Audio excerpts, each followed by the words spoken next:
Dr. Elizabeth Cherevaty is the founding director at Two Rivers Health. Dually licensed as both a naturopathic doctor and registered acupuncturist, Dr. Liz developed the integrative fertility program called the Well-Conceived Fertility Method to help women and couples overcome obstacles to pregnancy and bring their healthy, happy babies into the world. Seeing women as the epicenters of their families and communities' health and well-being, Dr. Cherevaty's goal is to optimize health of mothers and mothers-to-be, leaders, go-getters, and future world changers, kids. She believes that health is the most important asset we possess. It's the ticket to enjoying your life, leaving your legacy, and making the world a better place for a vibrantly healthy next generation. As a sensitive high achiever herself, Dr. Liz is passionate about helping caring, ambitious women to build burnout-proof lives and businesses, develop their gifts, and embrace their feminine power so they can create their own definitions of having it all. She created a coaching program called Fem-Powered, the Heart Science of Successful Feminine Leadership, and will release her first book later this year. Please enjoy Elizabeth's presentation, How to Unleash the Power of the Female Brain.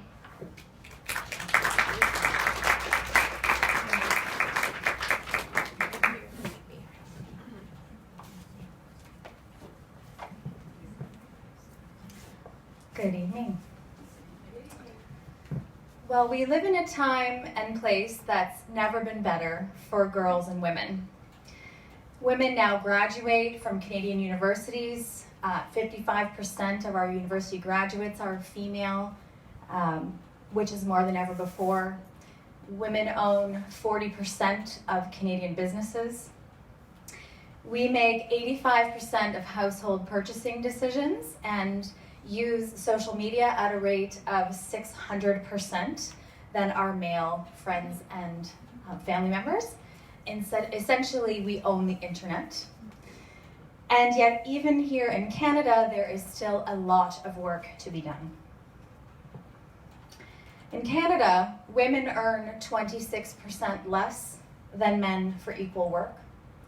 Women still do the majority of unpaid work in the household and caring for children and elderly family members.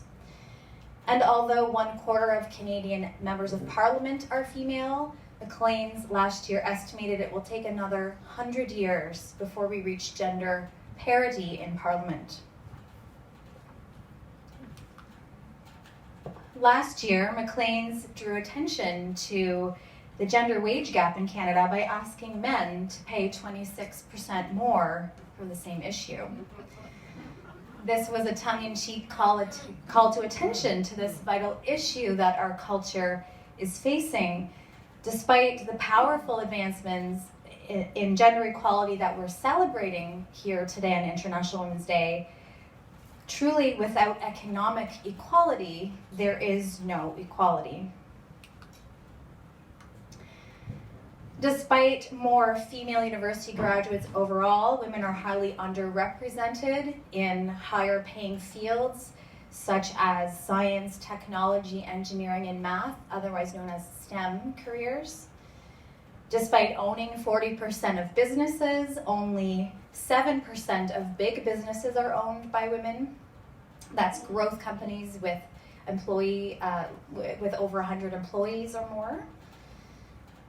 And one of the problems that research is showing is that despite all this, deep gender biases do exist that are keeping women from advancing to the level of equality that we deserve.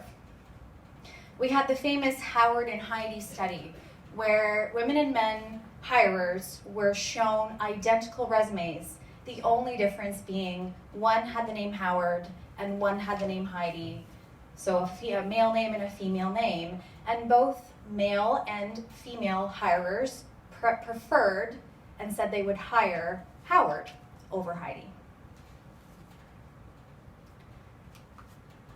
This level of bias results in women being underrepresented at every stage of the leadership pipeline. This is from McKinsey, with lower and lower proportions of women at the highest tiers of power and pay. This is true for both public and private sectors. An analysis by the Canadian Centre for Policy Alternatives found that among the 1,200 top paid executives of Canadian companies, female CEOs earned an average of $950,000 less per year than their male counterparts. Men will apply for a job if they meet 60% of the qualifications. Women will apply for a job if they meet 100% of the qualifications. Men consistently overestimate their performance by 30%. It's true. Numbers don't lie. You know. And women consistently underestimate their performance and ruminate on their failures. What's happening here? It starts when we're children. Girls are taught to be good, to be perfect, to be pretty, to smile, to please other people, to consider other people's feelings beyond themselves, and are warned much more frequently than boys about the physical dangers of taking risks in physical play. Whereas boys tend to be conditioned to be strong, be brave, be the boss, be in charge, and are socially rewarded by their boy playgroups for doing so. Girls who show up with higher achievements or who appear to be leaders are often ostracized by other girls, called bossy or other put-downs. And for the developing child's brain, being ostracized from your playgroup is a very fearful thing, and our brains are incentivized to make sure that we don't do that. So we're socializing girls to stay small and stay quiet.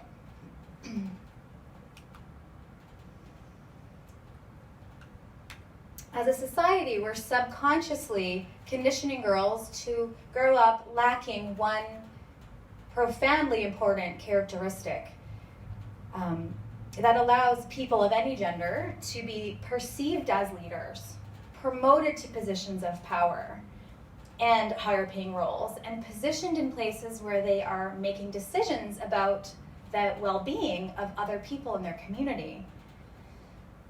And by not training girls to own this one characteristic, we're doing them in our entire society a massive and intergenerational injustice. That one characteristic is confidence. Two problems exist for women and girls around confidence. One, social conditioning, is teaching girls to diminish themselves for fear of being ostracized. And two, confidence is less overt for women and men generally. Again, we're speaking about generalities here tonight, but because of the difference in how this conditioning shows up in our behavior as adults. So what this looks like in the workplace is men raising their hand more often or not raising their hand to offer their contribution, and women staying quiet. It looks like men being attributed to an idea that a woman actually has put forth. It looks like women being interrupted as they're speaking far more frequently than men are interrupted. And as Facebook COO Sheryl Sandberg teaches, it looks like women not taking their seat at the table. The 14th Dalai Lama has said, "The world will be saved by the Western woman." In many of his speeches, he refers to the female biology as giving women certain capacities that relate to their leadership strengths within families, communities, and society. Not only are women being held back from the leadership needed to change the world for the better, we're holding ourselves back. We're afraid to take a risk and be seen as imperfect. We're afraid to fail because we believe not the project, but we are the failure. And we're busy taking care of everyone else's feelings and needs ahead of our own. What do we need to take the kind of risk that's required to reap the greater rewards that we want? In the work that I do with women, I've seen developing confidence as transformative in a woman's life, in a family's life, and in her livelihood. So let me give you 3 ways to build feminine confidence authentically. 1, insight. If you've ever been shut down by someone telling you you're too sensitive, you're being too emotional, get control of yourself, have you ever silenced yourself because you were afraid to show up and be seen, for having an opinion, for thinking differently, or for wanting to make a contribution that you felt was valuable, but you didn't want to be seen as bossy or boastful or bitchy? If you've ever been called demanding or difficult or a princess behind your back or perhaps to your face, as I have in my own course of doing my routine business responsibilities, you're not alone. Let me give you an insight into the female brain. The female brain is 20% more emotionally connected, anatomically wired for emotional connection than the male brain. The female brain is expert in multitasking.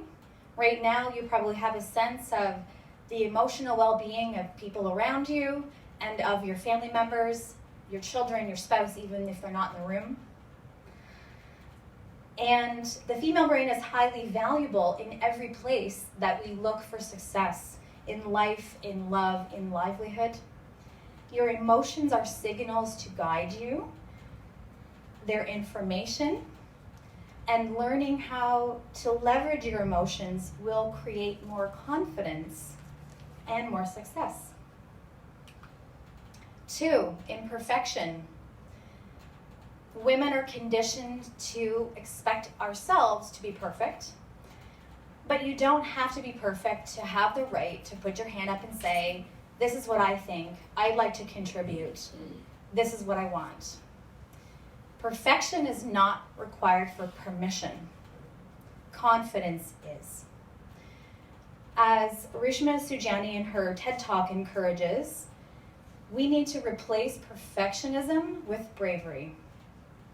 It takes courage and vulnerability to show up and stand and speak and hold your ground and take back control of your sovereign space, both psychically and physically.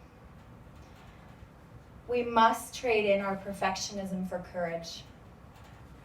Courage to stand up, stand in the light, and be seen. 3, intuition. I always thought of intuition as something that was a little bit woo-woo and cool that other people had at this gift, and I never associated it with myself. But after discovering through my own experience of failures and of adventures and success that our intuitive intelligence is a part of our brain. It is there. It's hanging out in our right brain right now, and it's real. And your intuition is intel, and sometimes your intuition will give you real information before your logical part of your brain knows the numerical answers or rationale. And many of you are nodding because you've probably resonated and you've experienced that. And if you've ever stuffed your intuition way down or ignored it, and bad things have happened, you'll know what that sense is. And intuition often shows up in the body, right? As a sensation. As girls and women, we often have learned, though, that our bodies are unsafe or untrustworthy. So what I want to encourage you is to learn how to connect with the wisdom of your body, how to embrace it as a safe place, and how to start to channel through your body, through your intuition, more confidence. Amy Schumer said, I say if I'm beautiful. I say if I'm strong. You will not determine my story. I will. Sisters, equality is our birthright and the birthright of generations to come. I am Dr. Elizabeth Cherevaty, and today, International Women's Day, I want you to claim your confidence so you can unleash the power of your beautiful female brains and change the world for the good. Thank you.